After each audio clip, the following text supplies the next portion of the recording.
ରଜତ ଆଉ ମୁଁ ଏଠି ସକାଳୁ ଆମେ ଏବିକା ଗାଧେଇ ସାରିଲୁଣି, ଦି ଜଣ ଯାକ ମିଶିକି ଗାଧେଇଲୁ। ରଜତ ମୋତେ ଗାଧେଇ ଦେଲେ ଆଉ ମୁଁ ରଜତକୁ ଗାଧେଇ ଦେଲୁ ସାବୁନ ଲଗେଇକି।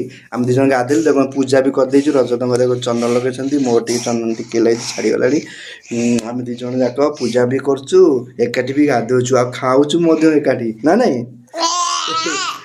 ଆଉ ଆଉ ତାପରେ କ'ଣ କରିବା ରଜତ ଅବିକା? ଏବେ ଆଉ କୁଆଡ଼େ ଯିବା? ଏବେ ଯିବା ମନ୍ଦିର। ଆମେ ଏବେ ମନ୍ଦିର ଯିବୁ। ଆମ ପାଖ ମନ୍ଦିର ଏଇଠି ଗୋଟେ ଦେବୀ ମନ୍ଦିର ଦେବୀ ମନ୍ଦିର, ସେଠି ଗୋଟେ ଦୋଳି ଲାଗିଛି ତ, ସବୁ ପିଲା ଖେଳନ୍ତି, ସେଇଥିପାଇଁ ସେ କହୁଛନ୍ତି। ତ ସେଇଠିକି ରଜତ ବି ମୋ ସହିତ ଯାଆନ୍ତି। ଆଜି ହେଉଛି ସେଠି କ'ଣ ପୂର୍ଣ୍ଣାହୁତି ନା କ'ଣ ଗୋଟେ ଯଜ୍ଞ ହେଉଛି, ତ ସେଠି କୁ ଆଜି ଆମେ ଡାକିଛନ୍ତି, ଆମେ ଯିବୁ ଭୋଜି ଖାଇ। ଆମ ଏଇ ପାଖ ଘର ପାଖରେ ମନ୍ଦିରଟି। ରଜତ ମଜା ଲାଗେ ତାଙ୍କୁ ମନ୍ଦିରକୁ ଗଲେ, ଭୋଜି ଖାଇଲେ। ରଜତ ଭାରି ଖୁସି ଆଜି। ଆଉ ଏଇ ଡ୍ରେସଟା ପିନ୍ଧୁଛନ୍ତି ସରସ୍ୱତୀ ପୂଜାକୁ, ତାଙ୍କ ନୂଆ ଡ୍ରେସ ସେଇଟା ଆସିଥିଲା। ସେଇ ଦେଖେଇଦେଲା ଟିକେ ସମସ୍ତଙ୍କୁ।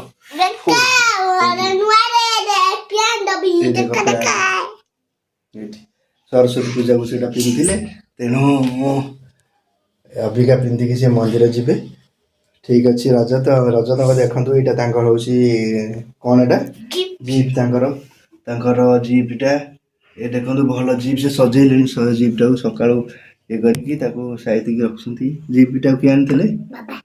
କିଏ ଆଣିଥିଲେ? ବାବା ଆଣିଥିଲେ। ବାବା ନା କ'ଣ? ରଜତ ଟିକେ କମିକି ମଜା କରନ୍ତି ଟିକେ ଟିକେ ମୋ ସହିତ। କ'ଣ ବାବା ନା?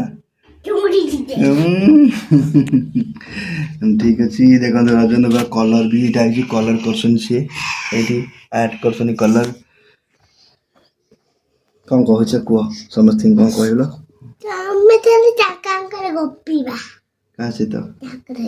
ତାଙ୍କ ସହିତ ଗପିବା। ସିଏ ଆଉ ତ ଆମ ସମସ୍ତେ ଆମ ଭିଡ଼ିଓ ଦେଖିବେ ନା, ସବୁ ଫ୍ରେଣ୍ଡସ୍ ମାନେ, ଆମ ୟୁଟ୍ୟୁବ୍ର ଯେତେ ସବୁ ଫ୍ରେଣ୍ଡସ୍ ଅଛନ୍ତି ଦେଖିବେ। କୁହ ସମସ୍ତଙ୍କୁ, କୁହ ଆମ ସବସ୍କ୍ରାଇବର ଟିକେ କରିଦିଅ ଆମକୁ। ଲାଇକ୍ କରିବ, ନହେଲେ ରଜତ କହୁଛନ୍ତି କାନ୍ଦିବେ। ଭଲ ସମସ୍ତଙ୍କୁ କହୁଛନ୍ତି। ହଉ ଦେଖିବା କୋଉଟା ବାଜିଗଲା। ରଜତଙ୍କ ହାତ ବାଜିଗଲା। ଓହୋ, କରିଦେବା। ଆମ ଗେଲା ପୁଅ ରଜତ ଗୋଟେ ପପି ଦେଇଦେବ। ରଜତ ଦେଖନ୍ତୁ ପପି, ମୁଁ ସବୁବେଳେ ଅଫିସ୍ ଗଲାବେଳେ ପପି ଦିଅନ୍ତି। ୱାଃ, ଦେଖିଲେ? ମୁଁ ଗୋଟେ ଦେବି। ଠିକ୍ ଅଛି। ଆପଣ ଆମ ବ୍ଲଗ୍ ଏମିତି ଦେଖୁଥାନ୍ତୁ, ଆମକୁ ଲାଇକ୍ କରନ୍ତୁ, ଆଉ ଭଲ ଲାଗିଲେ ସେୟାର କରନ୍ତୁ, ଆଉ ନୂଆ ନୂଆ ଆମକୁ ଟିପ୍ସ ଦିଅନ୍ତୁ କେଉଁ ଭଳିଆ ଭିଡ଼ିଓ ଆପଣ ଦେଖିବାକୁ ଚାହୁଁଛନ୍ତି, ଆମେ କେଉଁ ଭଳିଆ ଭିଡ଼ିଓ ବି କରିବୁ। ହଁ, କହି ରଖୁଛୁ, ଆମର ବ୍ଲଗ୍ରେ ମଧ୍ୟ ଆମେ ଷ୍ଟାର୍ଟିଂ କରୁଛୁ life style daily yoga life ଉପରେ। ଆମେ ୟୋଗା ବି କରିବୁ, ରଜତର ମୋର ଆପଣଙ୍କୁ ଦେଖେଇବୁ ନୀତି ଡେଲି ଲାଇଫ୍ରେ।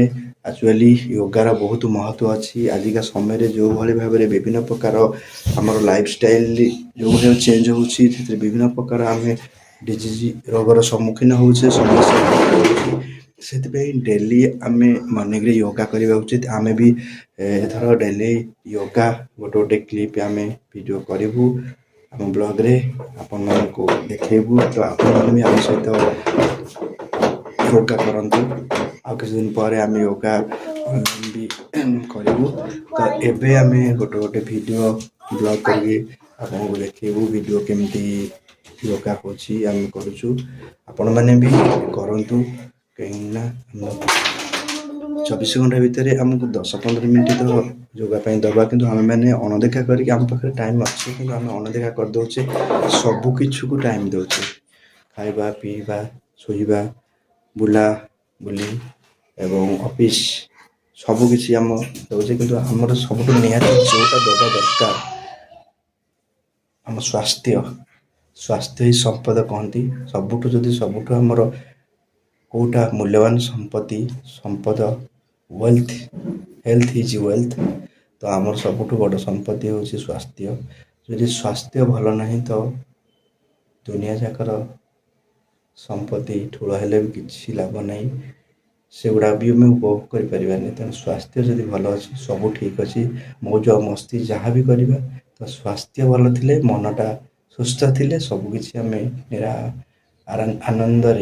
ନିରାନନ୍ଦରେ ସବୁକିଛି କରିପାରିବା। ତେଣୁ ସେଥିପାଇଁ ଆପଣଙ୍କୁ ମୁଁ ଏଇ ବ୍ଲଗ୍ ମାଧ୍ୟମରେ ଅନୁରୋଧ କରୁଛି, ରିକ୍ୱେଷ୍ଟ ବି କରୁଛି ଯେ ଆପଣ ଯେମିତି ହେଲେ ଏଇଟା ଗୋଟେ ଶପଥ ପୂର୍ବକ ଆପଣ କରନ୍ତୁ। ଏବେ ତ ନୂଆବର୍ଷ ଅଧିକାଂଶ ଗୋଟେ ମାସ ହେଇଛି, ଚେଷ୍ଟା କରନ୍ତୁ ଏ ବର୍ଷ ଆପଣ ଯେଉଁଭଳି ଭାବରେ ଆପଣଙ୍କର ହଁ ଦେଉଛି ଏଇଠି କହିଦେଉଛି ଟିକେ।